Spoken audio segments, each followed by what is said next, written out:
창세기를 시작하도록 하겠습니다.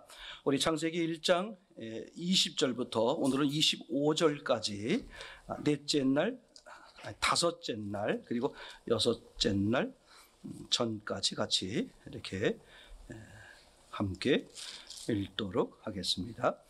20절부터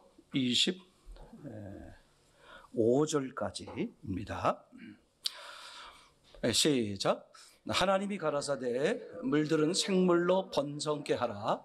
땅이 하늘에 궁창인 새가 나르라 하시고, 하나님이 큰 물고기와 물에서 번성하여 움직이는 모든 생물을 그 종류대로, 날개 있는 모든 새를 그 종류대로 창조하시니 하나님이 보시기에 좋았더라. 하나님이 그들에게 복을 주어 가라사대 생육하고 번성하여 여러 바닷물에 충만하라. 새들도 땅에 번성하라 하시니라. 저녁이 되며 아침이 되니 이는 다섯째 날이니라. 하나님이 가라사대 땅은 생물을 그 종류대로 내되 육축과 기는 것과 땅의 짐승을 종류대로 내라 하시고 그대로 되니라. 하나님이 땅의 짐승을 그 종류대로, 육축을 그 종류대로, 땅에 기는 모든 것을 그 종류대로 만드시니 하나님의 보시기에 좋았더라. 아멘. 아멘. 여러분에게 계속해서 말씀을 드리는 것은 이렇습니다. 오늘 오전 시간에 함께 같이 말씀을 나누는 것처럼 하나님이 사람을 만드는데 그저 사람의 재료로 먼저 흙을 만드셨다. 근데 문제는 왜 흙을 그렇게 만드셨느냐. 아주 거기엔 놀라운 은혜가 있는 것이죠. 저는 이제 그것을 한 단어로 표현하면 뭐라고 표현할 수 있냐면, 하나님이 인격적 관계라는 목적 때문에 그렇다. 인격적이 아니고 그냥 일방적이면 하나님이 이렇게 복잡하게 해야 될 이유는 전혀 없다는 생각이 드는 거죠. 하나님의 사랑과 하나님의 전능하심으로 얼마든지 그냥 끝낼 수 있는 거죠. 그럼에도 불구하고 하나님이 원하시는 목적이 뭐냐면 인격적 관계, 화목이란 말이죠. 이제 그것 때문에 이런 범상치 않은 계획을 이렇게 하시게 되었다. 이제 그렇게 이해하는 거죠. 그래서 하나님 그러면 하나님은 그냥 전폭적으로 뭐 하시는 거예요? 공급하시는 것이고, 그죠? 그냥 우리가 말씀을 드리려고 하는 특징으로만 본다면 사람은 전폭적으로 받아들일 수 있도록 하나님이 그렇게 설계하시고 계획하셨다. 그래서 사람은 겉보기에는, 즉 하나님 없이 혼자 있을 때는 쓸모없는 진짜 쓰레기,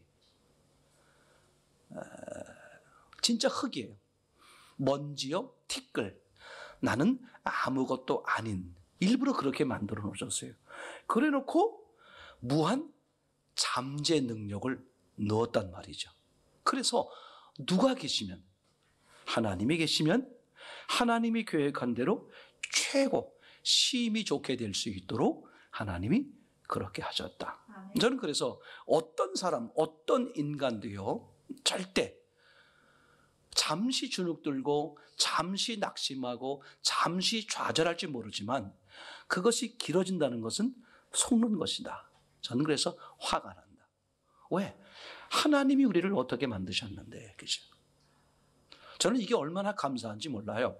사람들은 사람의 노력으로서 뭔가를 이룰 수 있다고 여기고, 그렇게 노력한 사람과 노력하지 못한 사람의 차이가 나는 것처럼 세상에서는 보인단 말이죠. 그죠?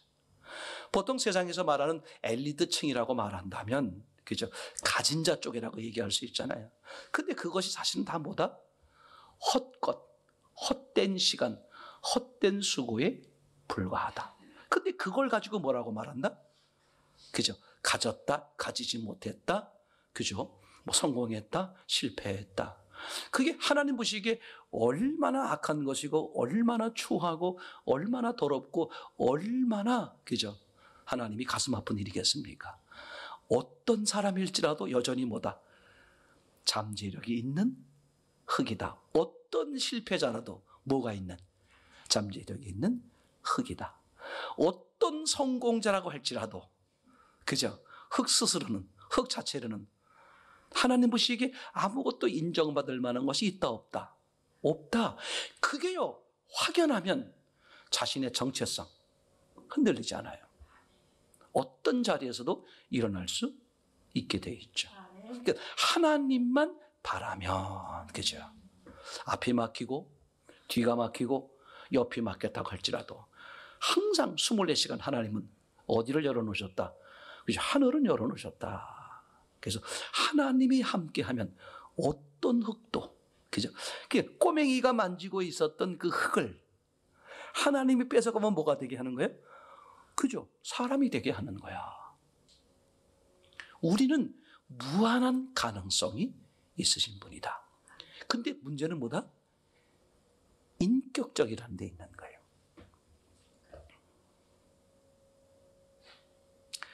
저는 어떤 현재의 위치, 조건 때문에 이제 두려워하거나 근심하거나 낙심하거나 좌절하지 말라. 그것은 여러분을 이미 계획하신 하나님을 모독하는 거다. 그죠? 하나님은 이미 여러분들을 어떻게 하셨다? 태어나기 전부터 흠없고 거룩하게 하셨다. 하나님의 하나밖에 없는 아들을 희생시켜 가면서까지 우리는 그걸 받아들이기만 하면, 믿음으로 받아들이기만 하면 그런 은혜를 누리는 거죠. 아멘. 너무나 확연합니다. 어린 친구가 됐든 젊은 친구가 됐든 또는 노년에 계시든 상관없습니다. 하나님은 무엇이든지 다 하신다. 그러려고 작정하신 분이니까. 그죠? 너무 감사한 거예요. 어떤 흙이라고 할지라도, 그죠? 전능자의 손에 잡히면 변신. 와, 그죠? 이런 정체성이 확실하면, 이런 자존감이 확실하면 그 사람은요, 안 흔들려요. 근데 이게 이제 인격적이라는 것 때문에 사람들에게 인격, 그죠? 그 인격 선택, 인격 그런 자유를 주셨기 때문에 어떻게 마음 먹느냐에 따라서 흙으로 끝날 수도 있고 생명으로 끝날 수 있고 최고가 될 수도 있고 최하가 될 수도 있고. 맞습니까? 그래서 하나님이 사람들에게 책임을 물으시는 거야. 제 말이 되겠죠? 그만큼 사람의 결정, 마음 먹기가 중요하다. 그래서 우리는 이런 하나님의 계획, 하나님의 의도, 하나님의 중요한 인간에 대한 가지고 계신 하나님의 계획을 정말 우리는 전해줘야 돼. 나누어줘야 돼요. 왜? 이걸 몰라서 말이죠. 뭐 돈이 있네 없네, 뭐 학벌이 있네 없네, 그죠? 뭐 어떤 환경 조건이 어떠네 다 100% 속는 거예요. 100% 속는 겁니다. 그죠? 하나님의 손길이 개입만 되면, 그분을 받아들일 수 있는 마음만 되면, 그죠? 그러니까 악한 영이요, 그래서 사람들에게 하는 게 뭐겠습니까? 사람이 땅, 흙으로 된 걸 알겠어요? 모르겠어요? 악한 영이 알죠. 그 흙은 모든 것을 다 빨아들일 그런 본질적, 잠재적 능력이 있다는 걸 알아요? 몰라요? 알죠. 자, 그러면 오후 시간에만 듣는 사람에게 잠깐 얘기하면, 그러면 악한 영이 하는 짓은 뭘까? 뭘 하는 것 같아요? 간단해요. 어렵게 생각하지 마세요. 땅을 어떻게 할까? 그 흙으로 만든 사람을 어떻게 할까? 받아들이는 것을 받아들이지 못하게, 그걸 뭐 어떻게 하는 걸까? 마음을 굳게 만드는 거예요. 이거 하나야.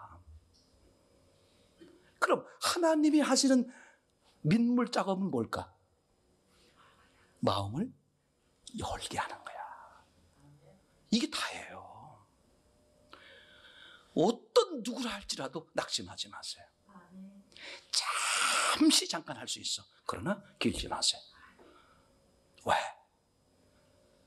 흙은 너무 놀라워. 너무 놀라워. 그러니까 나는 원래 흙인데 하나님이 개입함으로 생명이 된다. 이걸 평생 잊지 마세요. 어떤 사람도 주님이 개입하면 새 사람, 새 생명, 새 은혜. 그죠? 스스로 만들어진 어떤 사람도 어떻게 돼? 다시 흙, 쓸모없고 넘어지고 아스러지는 거야. 절대, 그죠? 2023년 새해는 어떤 경우도 낙심, 낙담, 그로 인해 두려움, 근심, 무서움, 그죠? 그거 하지 마세요. 바보 같은 거 100% 속는 거예요. 그죠? 무슨 일마다 하나님 앞에 엎드려라, 그죠? 엎드려. 전부 다예요. 그러면 상상 못합니다. 이제 그래서 우리는 그 하나님의 말씀 중에서도 핵심이요, 기초요, 뼈대요, 본질이라고 말할 수 있는 이 창세기 1장, 2장, 3장 얘기를 나누려고 그러는 거잖아요. 그죠? 자, 그러면 이제 계속해서 보면 지금 20절부터 23절까지가 다섯째 날 이야기고 24절, 5절 넘어가면 이제 무슨 얘기가 되게 여섯째 날 이야기가 되는데 사람 이전에 25절까지 우리가 같이 읽으면서 지금 계속해서 정리를 하고 있습니다. 이제 여기서 계속해서 우리가 나누는 아주 중요한 핵심, 지난 시간에 이어서 말씀을 드리면, 그죠? 하나님, 사람을 향하신 하나님의 계획. 그죠? 전제가 뭐다? 흙으로 만들어진 사람에 대한 하나님의 계획이죠. 이거를 정확히 보는 게 얼마나 중요한지 모른다. 그죠? 그러니까 나를 아는 것. 신앙의 출발이요, 인생의 출발은 뭐겠습니까? 내가 누구인지를 아는 거잖아요. 그럼 내가 누구인지를 알으려면 결국은 누구를 알 수밖에 없다. 나를 만드신 하나님이 어떤 분인지, 어떤 계획을 가지고 계시는지, 어떤 의도가 있는지를 알면 내가 누구인지, 그래서 어떻게 살아야 되는지가 아주 명쾌하다. 이건 중요해요. 흙은 말할 수 없습니다. 듣기만 하는 거예요. 하나님이 흙을 그렇게 받아들여서, 다시 말하면 받아들이게만 만들었어요. 근데 너무 놀라운 사실은 받아들이면 어떻게 된다? 받아들인 것이 누구께 돼? 내 것이 되어서 결국은 어떻게 된다? 그것이 바깥으로 나오야. 그게 하나님의 계획이에요. 제 말이 이해되겠죠? 그럼 나오려면 먼저 뭘 해야 돼? 받아들이잖아. 그 받아들였으면 뭐 해야 돼? 내 걸 만들어야 되잖아요. 자, 이제 그러면 보세요. 제가 20년 전에, 그죠? 처음에 한 게 뭐겠습니까? 바로 그걸 한 거예요. 다른 거 신경 쓰지 마라. 내가 받았다고 말하는 것들이 어떻게 되어 있는지, 다시 말하면 내 것이 됐는지 안 됐는지. 제가 10년 했어요. 다른 사람 신경 안 써도 좋다. 자신을 보자. 자신은 결국은 심령에 의해 움직이는 거니까 내가 받아들여, 예수님을 받아들이고 신앙생활을 하는데 내가 다시 말하면 내 것으로 만들었는지, 옳게 받아들였는지 보자. 그게 안 된 상태에서요, 자꾸 우리는 뭐 하려고 그랬다? 주려고 한 거야. 그게 100% 가짜라고. 그죠? 내 것이 되지 않았는데. 그러니까 예수님을 많이 경험한, 그죠? 그 사람들에게 예수님이 그들을 고치거나 그들을 회복시킨 다음에 절대 보내지 않으셨어요. 어떻게 하셨어요? 스탑! 말하지 못하게 했어요. 왜? 자기 것이 안 됐기 때문에. 그죠? 이게 얼마나 중요한 건지 몰라요. 성경은 아주 간단하게 정리하면 그런 얘기잖아요. 그죠? 받아들이도록. 그래서 우리는 무엇을 받아들일 건가를 분별을 해야 된다. 왜? 나도 모르게 엄한 것을 들으면 엄한 것이 생긴단 말이에요. 우리는 받아들이는 걸 절대 조심해야 된다. 무엇을 받아들이냐에 따라서 그 사람의 앞으로의 인생은 결정되는 거예요. 그래서 어린아이에게 중요하다. 심어주는 대로, 그죠? 내가 뭘 할 수 있느냐, 능력은 절대 그건 간과하세요. 그건 잊어버리세요. 왜? 받아들여지면 뭐가 생겨? 능력이 생겨. 할 수만 있거든요. 무슨 말이냐? 믿는 자에겐 능치 못함이 없다. 왜 능력이 생길까? 믿는 자, 받아들이는 자, 받아들여서 누구께 된게 그게? 내게 되면 그게 어떻게 된다? 그 받아들여진 그 말씀대로 그 말씀의 능력이 나오는 거예요. 내 안에서 나오는 거야. 이게 너무나 당연한 원리란 말이죠. 그러니까 이 기초요 본질요 이걸 그냥 간과 너무 그냥 간과 그냥 그까짓 건 뭐 다 들어서 알고 있어. 그냥 이론적으로만 이해하는 그게 아니에요. 절대 집은 기초가 어떻게 됐냐에 따라서 무너지고 안 무너지는 것이지, 이걸 아무리 말해도 사람들은 눈이 바깥으로 보게 돼 있어서, 즉 외면, 보이는 것을 기준하다 보니까 자꾸 내면, 땅속 것을 소홀히 여겨. 사실은 그게 그 사람을 좌우하는 건데. 그래서 예수님 말씀하셨잖아요. 입에서 뭐가 나오느냐? 그 나오는 게 너를 더럽게 한다. 그죠? 음식은 들어가 봐요. 어디야? 육에밖에 못 가. 근데 나오는 건 어디서 나와? 저 마음에서 나온단 말이에요. 그러면 처음에 마음에 들어간 게 뭐냐가 문제라 이거야. 얘기되죠?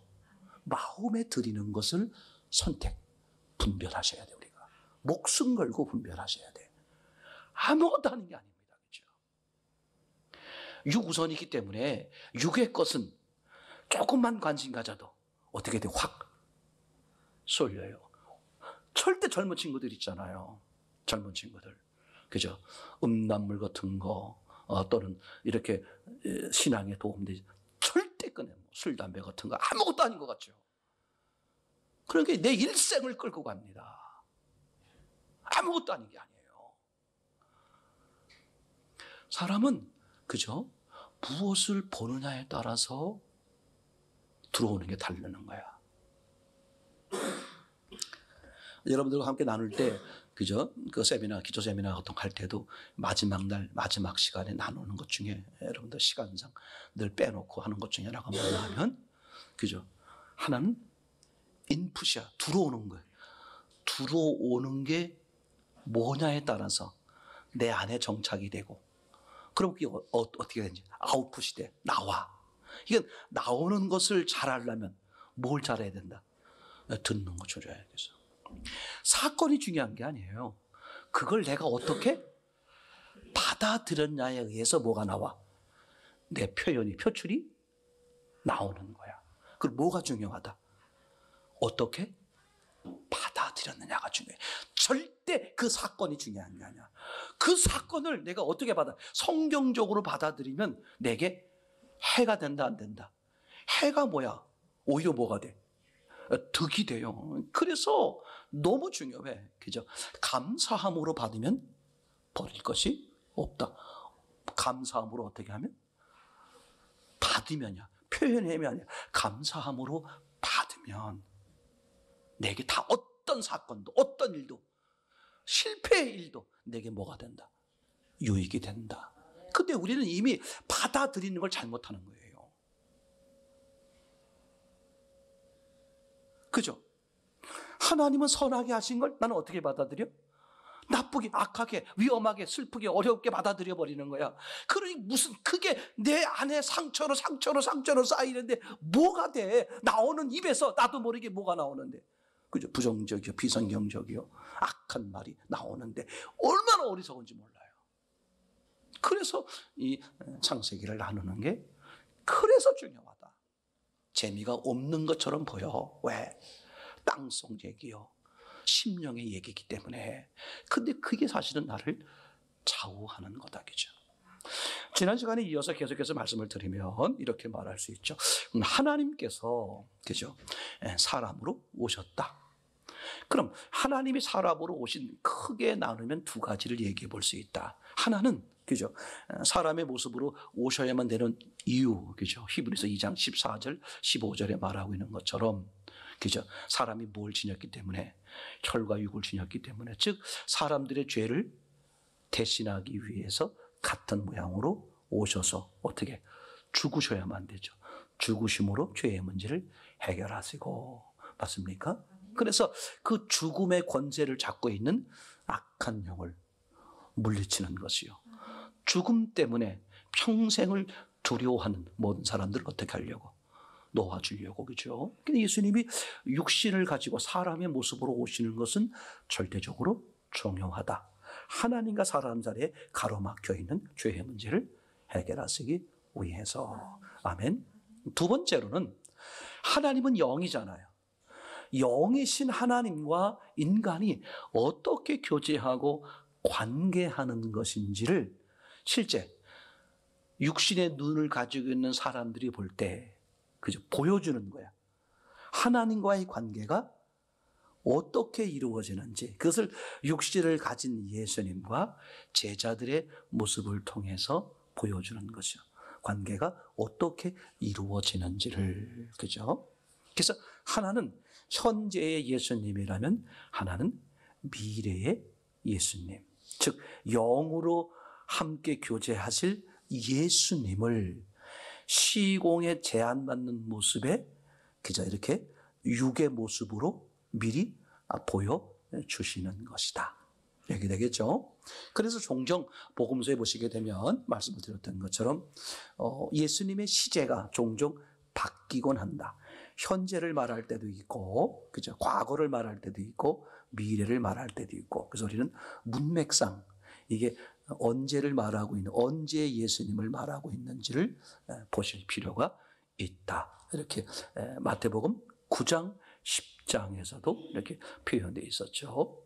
10장 1절 이하에 보게 되면 그 제자들의 이름, 그죠? 사도들의 이름을 이렇게 호칭 이제 부르는데 가롯 유다에 대한 표현을 뭐라 그랬다고요? 예수를 판자, 과거형으로 써 있다. 그죠?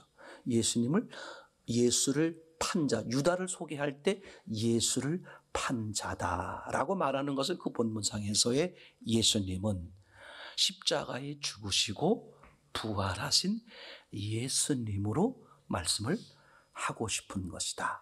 그래서 그때의 예수님을 염두에 두고 제자들에게 9장 끝에 뭐라고 말했냐면 지금 목자 없는 양들이 많다. 유리방황하는 양들이 많다. 불쌍하다. 그래서 추수할 건 많은데 추수할 일꾼이 부족하다. 그러면서 제자들에게 뭐라고 말해요? 추수할 일꾼을 보내주세요. 이렇게 요청하라는 거야. 그리고 9장이 끝나죠. 그리고 10장에 예수님이 그 사도 12제자를 부릅니다. 그죠? 의미가 뭐냐 하면 그죠? 육체의 예수님으로 계실 때 예수님이 이렇게 그냥 함께하고 막 하잖아요. 그죠? 근데 이제 성령으로 계신, 영으로 계신 예수님은 인격적이란 말이죠. 너희의 요청에 의해, 그죠? 주님이 함께 주도하시는 거. 그래서 지금은 육체로 계실 때 예수님은 제자들에게 일방적으로 함께 한 것으로 보이지만 예수님이 죽으시고 부활하신 이후에 예수님의 영, 그 예수님은 인격적으로만 함께 하시는 분이죠. 사람들이, 제자들이 원하셔서 나의 주인, 내 삶의 주도에 대주십시오. 이렇게 원해서 함께 하시는 그 예수님을 표현하기 위해서 그렇게 말씀하고 있는 장면을 이제 우리가 보게 됐죠. 또 하나 아주 중요하게 지난주에 말씀을 나누다가 이제 끝낸 것 중에 하나가 뭐냐 하면 예수님이 이 땅에 오시는 데에 아주 중요한 역할로 먼저 보내신 분이 침례 요한이다. 그죠? 침례 요한의 의미는 여러 가지가 있죠. 여러 가지가 있고 다른 말로 말하면 율법의 대표, 구약의 대표 선지자, 마지막 선지자이면서 대표 선지자. 이렇게 표현할 수 있죠. 사람으로 표현하면 구약은 침례 요한이고 신약은 예수 그리스도 이렇게 표현할 수 있을 정도로 그죠?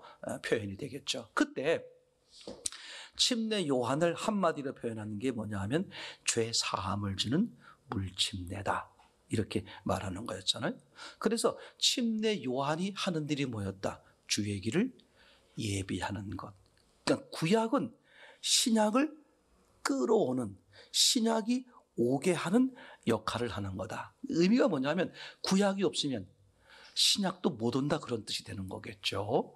그러니까 침례 요한의 역할이 없으면 예수님도 못 오시는 거다 그런 의미가 되겠죠. 그러니까 그만큼 예수님의 오심을 받아들이는 데 있어서의 침례 요한을 바로 하는 것은 무진장 중요하다. 근데 이게 악한 영이 계략을 부려놔가지고 침례 요한을 세례 요한으로 바꿔놓는 바람에 이게 의미가 상당히 어떻게 됐어요? 희석돼 버렸어요. 이제 일반적으로 세례 그러면 표현상 물을 뿌리는 것으로 되어 있는 거잖아요.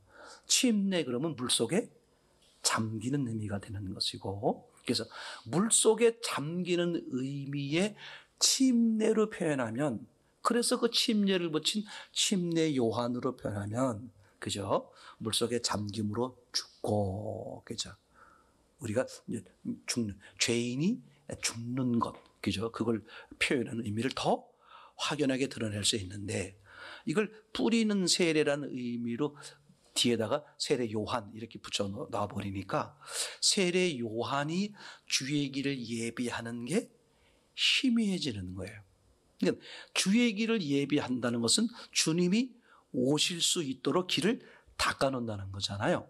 그럼 우리 사람 입장에선 예수님이 내게 오시려면 내가 닦아놔야 될 길이 있는데 내가 뭘 닦는 걸까? 내가 죽는 거다. 그죠? 그게 침례로 아주 설명이 잘 되거든요. 그죠? 내가 죽어야, 내가 주인으로 있는 한 예수님은 오시지 못하는 거죠. 얘기되겠죠? 그러니까 내가 죽어야만 예수님이 주인으로 오실 수 있죠. 내가 죽은 자라는 것이 인정될 때 예수님을 주인으로 받아들이는 거잖아요. 그래서 이 예수님의 오심에 있어서의 이 침례 요한의 역할은 상상 못할 정도로 중요하다. 그래서 그분이 이제 물침례, 죄 사함 받게 하는 물침례를 베푸는 거죠. 이건 하나님이 일방적으로 역사하신 거라고 볼 수가 있어요. 요한 자신도 사실은 잘 몰랐어요. 하나님이 그렇게 계시하시고 이끌어 가시니까. 요한복음에 의하면 자기도 몰랐다는 거예요. 근데 내게 물로 침례를 주러 하신 이가, 즉 하나님께서, 성령이 그렇게 역사하신 거잖아요. 그죠? 그래서 이 이제 침례 요한이 예수님이 등장하기 전에 먼저 등장해서 죄 사함의 물침례를 베푸는 거였죠.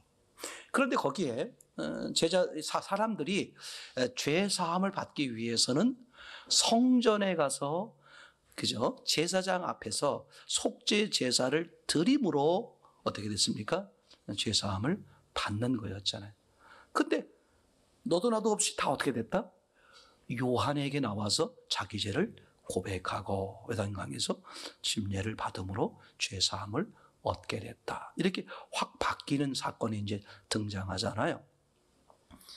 그렇게 되니까 사람들이 처음엔 뭣도 모르고, 그죠? 그렇게 마음에 주시는 대로 요한에게 가서 죄를 고백하고 침례를 받음으로 죄사함을 받았는데, 그렇게 하다 보니까 자기들도 몰랐던 사실을 깨닫게 되는 거죠. 그러면 성전에 갈 이유가 없게 돼버리는 거다. 그러면서 자기 마음에서 뭐가 지어지는 거예요? 예루살렘 성전이 지어지는 거죠. 그죠? 그죠? 예루살렘 성전이 지어진다는 것은 곧, 그죠? 속죄 제사가 지어지는 거요. 제사장이 지어지는 것이요. 그죠?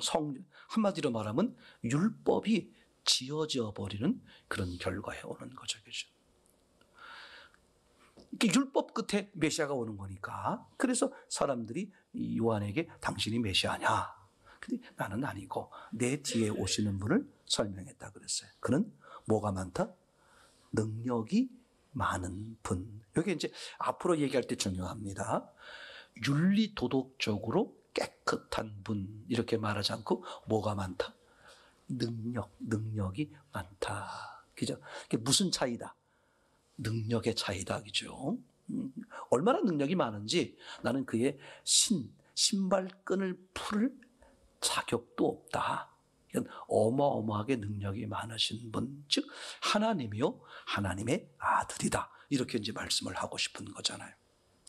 그랬을 때 이 요한이 이제 표현하기를 나는 물로 침례를 주고지만 그분은 성령과 불로 침례를 준다 그랬죠.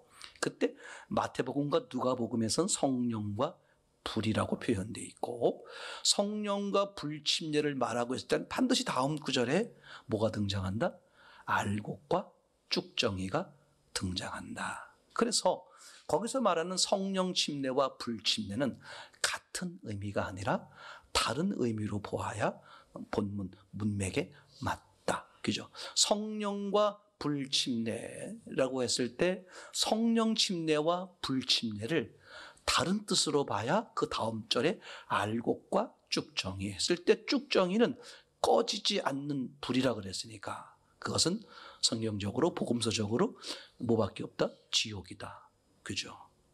쭉정이는 지옥. 즉 알맹이가 없는 거잖아요. 알맹이는 곡간에. 그럼 곡간은 뭐가 돼버려야 된다? 예, 꺼지지 않는 불의 반대가 돼야 되니까 천국, 영원한 세계, 영생 이렇게 되는 거겠죠. 그러면 알곡과 쭉정이는 당연히 사람을 말하는 것이고, 사람이 쭉정이다 알곡이다 이 얘기는 사람 안에 무엇이 있느냐 없느냐의 문제다. 이렇게 이제 얘기가 되겠죠. 그래서 성령 침례, 성령이 안에 있으면 알곡이 되는 것이고 성령이 안에 없으면 쭉정이가 되는 것이다. 이렇게 이제 구분되겠죠. 근데 마가복음에서는 성령 침례를 주실 분 이렇게만 표현되어 있죠.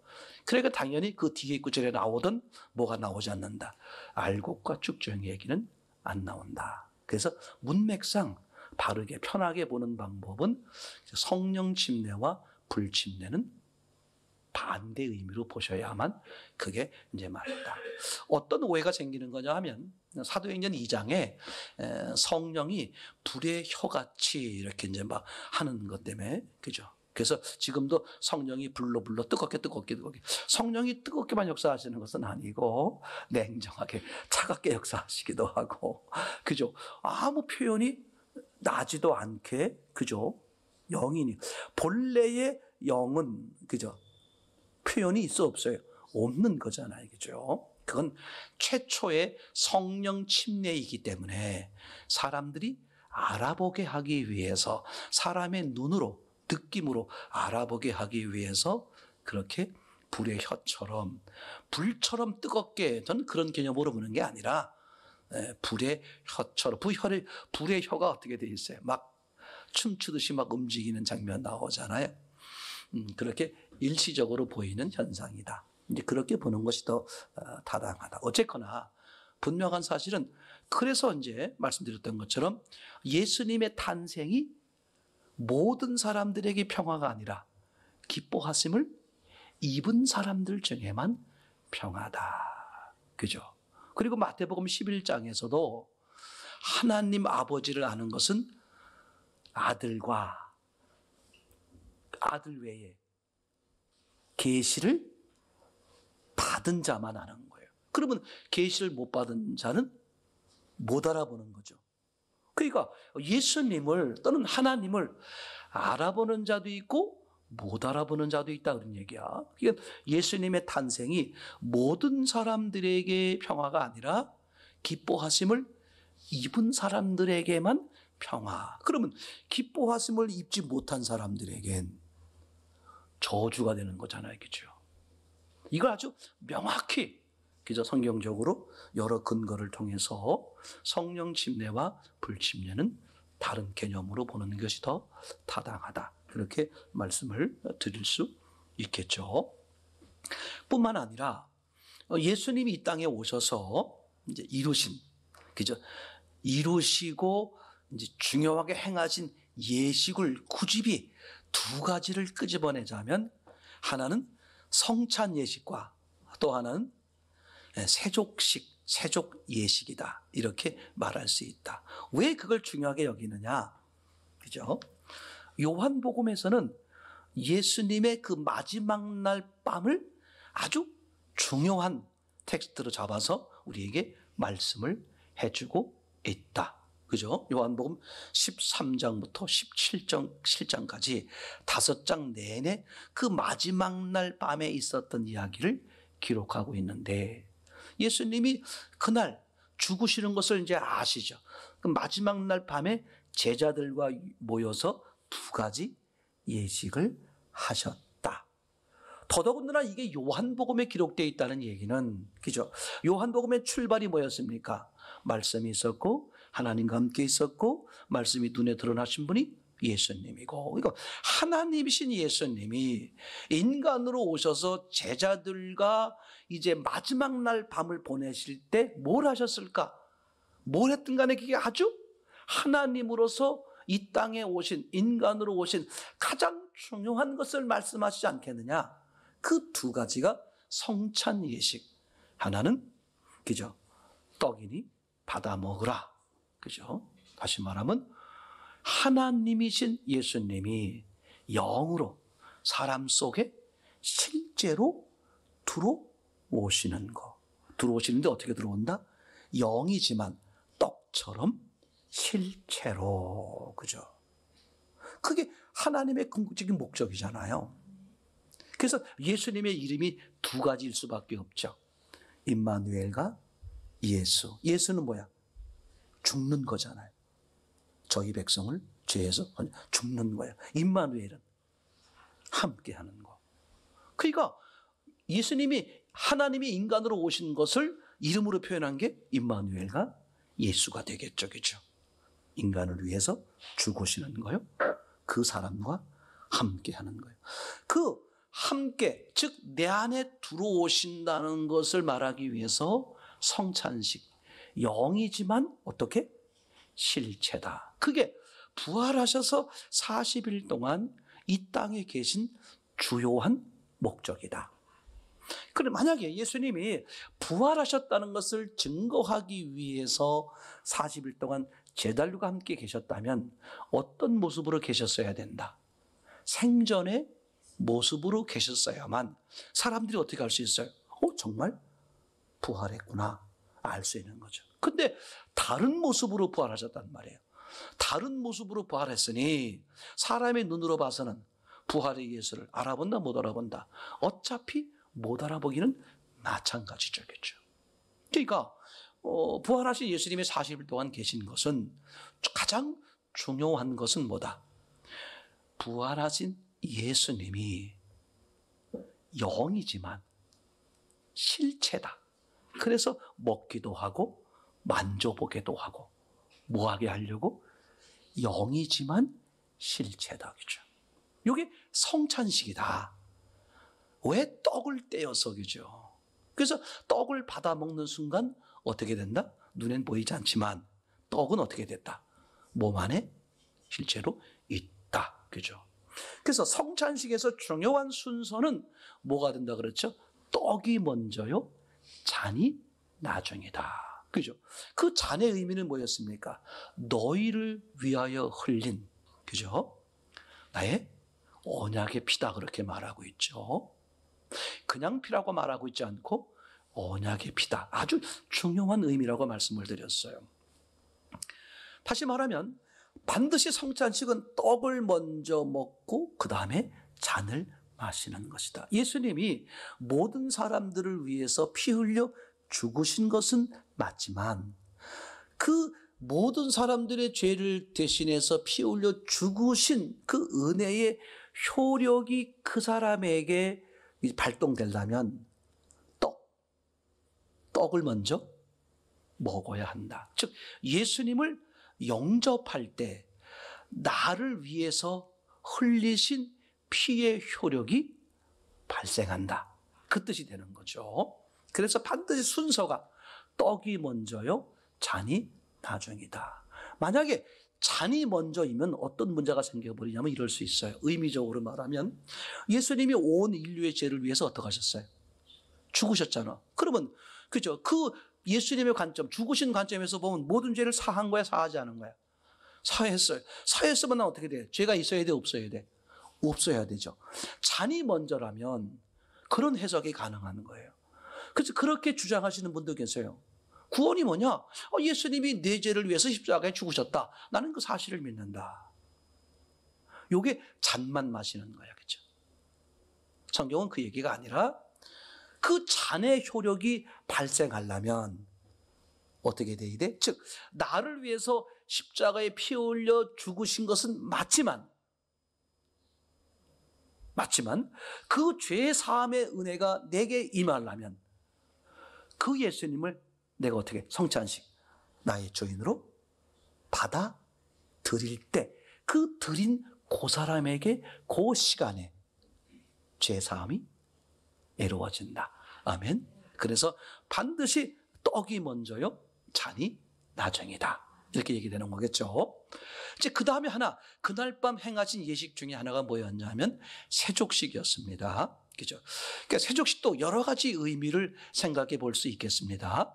두 번째, 세 번째, 네 번째 이렇게 섬기라, 나누라, 사랑하라 이런 중요한 의미가 포함되어 있다고 생각이 돼. 그러나 가장 중요한 건 그 사건과 말씀을 통해서 말씀하려고 하는 첫 번째 의미가 뭐냐? 이게 어디에 기록되어 있다? 13장 그날 밤 죽으신 날 전날 밤 마지막 예수님과 함께 보낸 시간 가운데에 성찬식을 먼저 하고 그 다음에 세족식을 하신다. 그 성찬식의 기록은 마태, 마가, 누가 세 군데만 기록되어 있고, 그죠? 요한복음엔 성찬식이 구체적으로 기록되어 있지 않고 세족식만 기록되어 있다.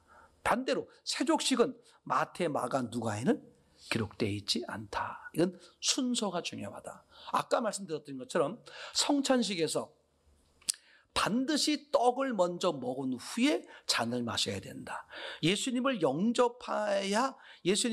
영접해야만 내 죄가 죄사함이 효력이 발생한다. 그래서 반드시 떡, 그 다음에 잔 이렇게 되는 거겠죠. 마찬가지로 성찬식과 세족식은 반드시 뭐가 먼저? 성찬식이 먼저이고 그 다음에 세족식이다. 또 왜 그러냐?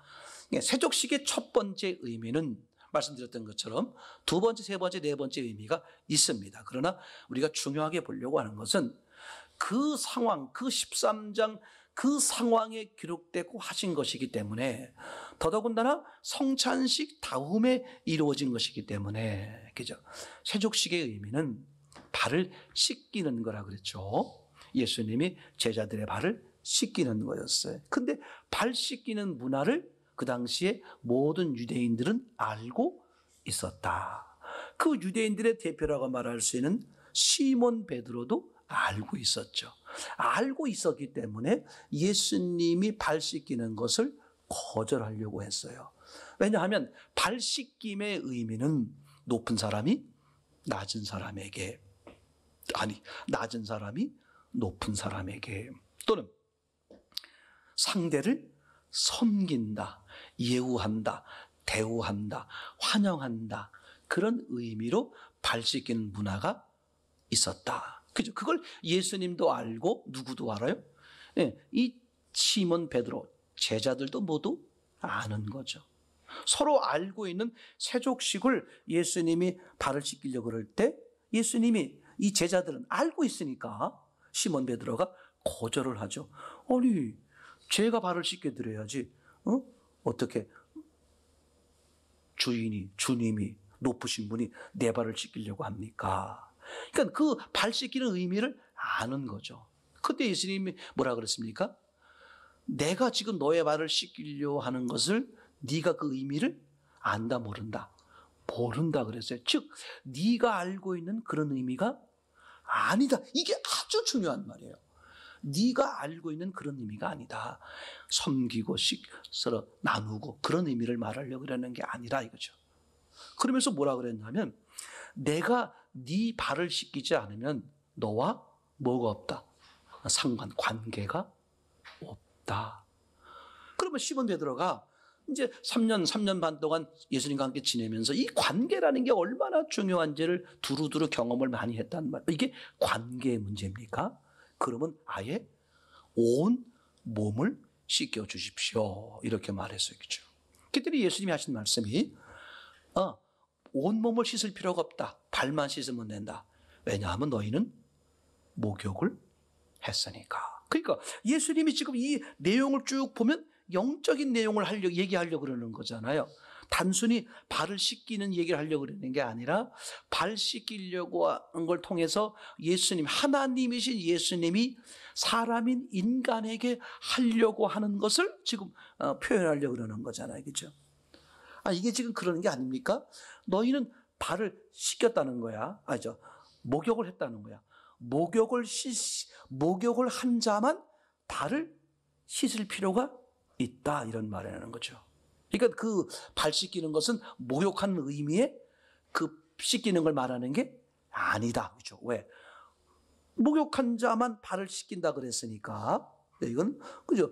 씻을 때 목욕하면 목욕할 때 목욕만 합니까? 발도 다, 온몸 다 씻지?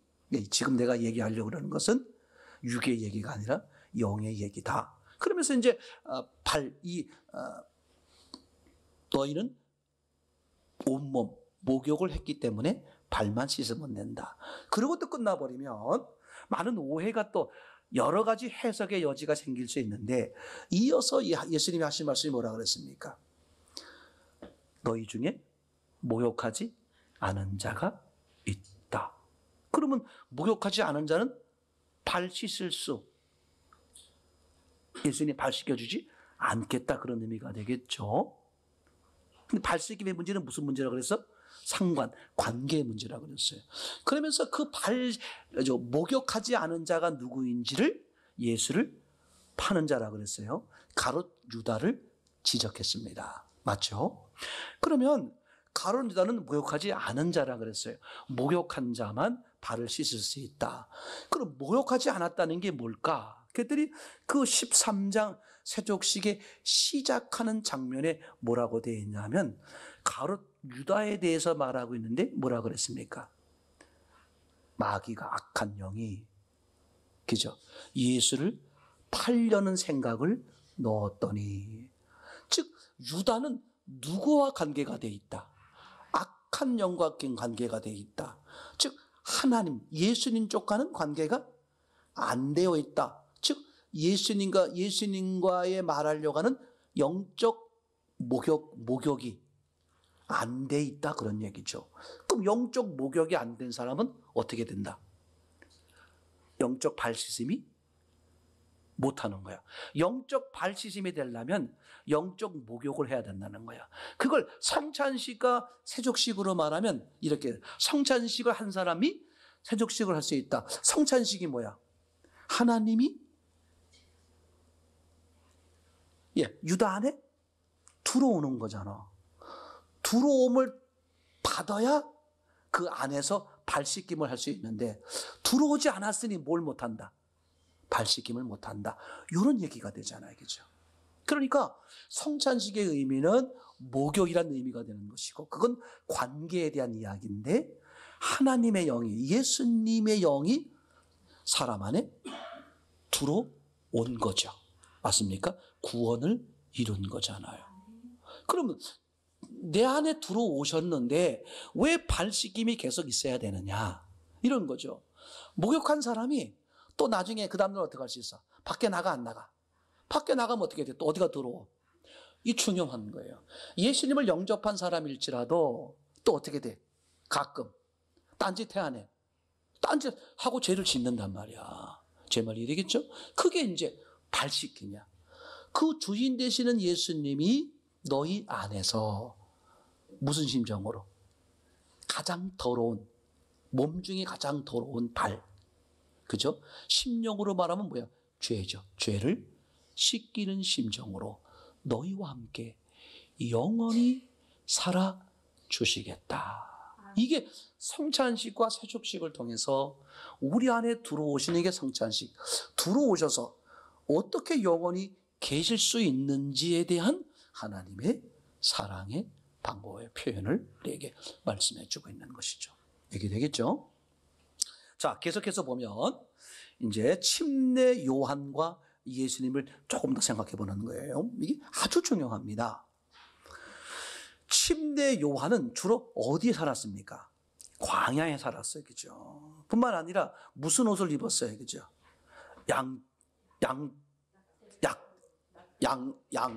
약대, 낙타야, 양이야. 하여튼, 그 털옷을 입었어요. 털 가죽 옷을 입었잖아요. 지금으로 말하면 밍크 코트 같은 건가. 그렇게 이제, 거기선 비싼 걸 입었다, 그런 의미를 말하려고 그러는 게 아니라 단벌 신사다, 그런 말이죠. 한 번 입으면 어떻게 돼? 그건 그죠? 뭐 평생 있는다 그런 표현이 작을지 모르지만 그런 의미가 되겠죠. 그러니까 다시 말하면 윤리 도덕적으로 어떻다? 침례 요한은 아주 깨끗하게 산 분이죠. 그분의 직분이 뭐였어요? 제사장이야. 그럼 어디 있어야 돼? 최고 호화로운 성전에서 최고의 음식을 먹고 사는 게 마땅한데 그는 반대로 정반대. 성전의 저거 반대가 광야적이죠. 광야에서 그죠? 제사장 최고 화려한 제사장복이 아니라 약대 털옷 아주 뭐 제일 하찮은 그죠? 제일 낮은 또 음식도 그죠? 메뚜기 뭐 이런 거 영양식이 아니라 그 당시로 말하면 아주 제일 낮은 다시 말하면 외적 기준으로 봤을 때 가장 가난한 그런 모습 그죠? 그런 모습으로 살았다는 거죠. 그래서 침례 요한과 예수님의 아주 본질적 차이 나는 게 뭐냐 하면 침례 요한은 기적을 베푼 적이 한 번도 없다. 능력 발휘를 한 번도 못했다. 반대로 윤리 도덕적으로 엄청 깨끗했다. 예수님은 그죠? 예수님은 능력 발휘를 얼마나 많이 했어요. 그죠? 또 반대로 저들의 표현에 의하면 먹기를 탐했어요. 그죠? 모처럼 라면 하나 끓이면 그죠? 라면 건더기는 뭐 가난한 사람들 주고 국물에도 먹고 이런 게 아니라 아예 그냥 뭐 진짜 라면 건더기도 먹고 국물도 다 먹어버리는 이제 근데 저들의 표현에 의하면 어떻게 되어 있습니까? 예수님보다 침례 요한을 훨씬 더 존경했어요. 그래서 침례 요한에 대해서는 대드는 자가 없다시피 했어요. 없다시피 했어. 그 당시로 말하면 그죠? 죄 사함의 권세가 대해서 어딥니까? 그죠? 성전에서 그런 거였는데 침례 요한에게 나와서 너도 나도 자기 죄를 고백하고 죄 사함 받는데 아무도 시비를 걸지 않는 거야. 오히려 당신이 메시아냐 그렇게 우러러볼 정도로 있었어요. 예수님은 오셔가지고 맨날 내가 메시아요 약속된 그분이라고 말씀하시고 능력 발휘를 해도 저놈을 죽여야 된다 미친놈이다. 그죠? 그렇게 이제 여기서 뭐가 나오는 거냐 중요하게 사람은 무엇보다 무엇을 더 중요하게 여긴다. 예, 능력보다 윤리 도덕을 실제로 그래요. 그 사람이 돈이 많고 재능이 많고 지식이 많고 사회적 엘리트의 최고일지라도 정직하지 않고 깨끗하지 않으면 그 사람을 신뢰하지 않을 수 있어요. 근데 그 사람이 가난하고 배운 게 없고 사회적 지위가 없다고 할지라도 자신들이 봤을 때 정말 정결하고 깨끗하고 윤리 도덕적으로 뛰어나면 그 사람은 어떻게 한다? 존중하고 존경한다. 그죠? 그게 사람의 굉장히 중요한 거예요. 이제 그래서 생각해 보세요. 그러면 하나님이 인간으로 이 땅에 오시는 게 예수님인데, 그죠? 왜 하나님이 이 땅으로 오실 때 반드시 그 앞에 성경 예언대로 누가 있어야 된다? 예, 예수님이 오실 길을 예비할 준비자가 있어야 된다. 그러면 전능자 하나님이 오시는데 준비자가 왜 필요해야만 했을까? 이거는요, 다시 듣고 다시 들어도 아주 중요한 것이고, 하나님이 어떤 분이냐, 인간이 어떠냐를 더 명확하게 알 수 있는 아주 중요한 요소가 되는 거죠. 하나님이 이 땅에 오시는데 그분이 뭐 능력이 모자라, 뭐가 모자라. 근데 왜 그분이 오시기 전에 반드시 침례 요한이라는 준비자가 오셔야만 했느냐? 오신 이유가 뭐예요? 침례 요한이 오니 결국은 뭘 폐지하는 거야? 성전을 폐지하는 거죠. 즉 주의 길을 예비하는 거죠. 성전을 향해 있는 사람들의 시선을 뭐 하는 거예요? 끊어놓는 작업을 하는 거죠. 그러니까 순간 끊임을 당하다 보니까 사람들이 어떻게 돼? 당황하는 거죠. 그래서 이제 물어보는 거예요. 그럼 당신이 메시아냐? 아니, 내 뒤에 오시는 분. 이렇게 얘기가 되는 거잖아요. 자, 그러면 그 성전 폐지의 문제를, 그죠? 침례 요한을 시키지 않고 누가 하시면 어떨까? 예수님이 직접 하시면 어떨까 하는 얘기가 되겠죠. 아주 중요합니다. 지금 하나님이 침례 요한을 이용한 것은 성전을 폐지하는 데 이용한 게 뭐야? 윤리와 도덕, 인간의 본성을 가지고 하는 거잖아요. 인간은 능력보다 뭘 더 중요하게 여긴다? 윤리와 도덕을 중요하게 여긴다. 그러면 예수님이 성전을 폐지시키려면 무슨 방법으로 해야 돼? 윤리와 도덕으로 해야 되겠죠. 자, 그러면 성전은 폐지할 수 있는데 문제는 뭐다? 그 예수님을 하나님으로 받아들이는 것에 대한 오해가 생긴다. 왜냐하면 사람 백성들의 시선은 윤리와 도덕으로 기준하니까 신앙을 어떻게 여긴다? 윤리와 도덕으로 여긴다. 성경은 그 얘기하려고 하는 거야.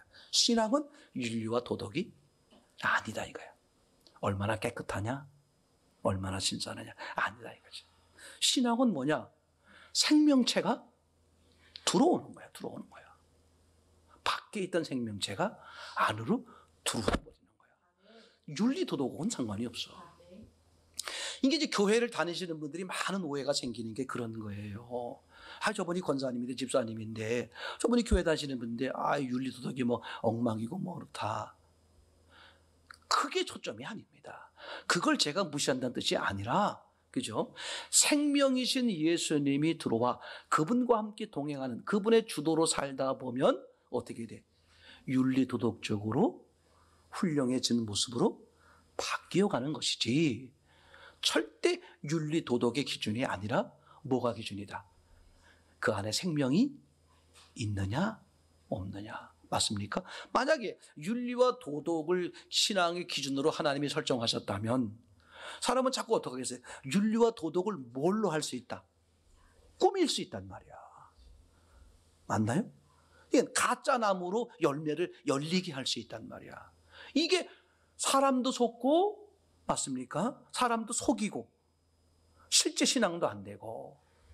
그래서 성경은 철저하게 그런 외적이요 인간적 요소로 신앙이 되지 못하도록 하나님은 처음부터 아주 차단하고 있는 거예요. 그죠? 신앙이 뭐냐? 죽었던 생명이 살아나는 거다. 그죠? 이게 되겠죠? 그래서 너를 낳았다 이렇게 말하는 성찬식. 하나님의 생명이 들어오는 거죠. 그죠? 그럼 하나님의 생명이 들어왔다고 해서 금방 생명체 모습으로 사는 것은 아니다. 그죠? 아님에도 불구하고 하나님의 생명체가 있느냐에 없느냐에 따라서 얘기는 완전히 달라진다. 하나님이 이제 분별하시고 판단하시는 기준은 달라지는 거예요. 외형이 어떻다고 할지라도 생명체가 있으면 하나님의 자녀로 알곡으로 삼아주시는 것이고, 맞습니까? 아무리 윤리도덕적으로 뛰어났다고 할지라도 그 안에 생명체가 없으면 그거는 버려지게 되는 거잖아요. 그죠? 이제 그래서 지난 수요일 시간에 함께 말씀을 나눈 것처럼, 그죠? 나를 따르라 하는 말씀이 왜 중요하냐? 왜 우리가 교회를 다니면 뭐 한 번 나가고 왜 계속 나가야 되느냐? 왜 신앙생활을 계속해야 되느냐? 왜 중간에 멈추면 안 되느냐? 바로 거기에 있기 때문에 생명 너무 놀라워요. 생명만 있을 뿐이야. 즉 갓 태어난 아기일 뿐이지. 그죠? 그 모습은 어때? 동물, 고양이나 개 모습 보고 너무 똑같은 거야. 그래서 생명이신 그 예수님과 계속 뭐 해야 돼? 계속 동행하는 삶으로 생명의 능력이 이제 드러나게 되고, 맞습니까? 그래서 구원과 성숙은 어떻게 된다? 이게 하나로 묶여져 있다. 이걸 창세기 1장으로 말하면, 그죠? 넷째 날까지가 영적으로 말하면 구원의 문제를 말하는 것이고, 다섯째 날, 여섯째 날의 문제가 성숙을 말하는 것이고, 그래서 이제 2장 1절부터 따로 떼어져 있는 일곱째 날 영원한 안식 천국에 들어가는 얘기를 하고 있는 거잖아요. 그죠? 이게 얼마나 명쾌한지 몰라요. 그런 예수님의 은혜를 누리는 저와 여러분 되기를 소원합니다.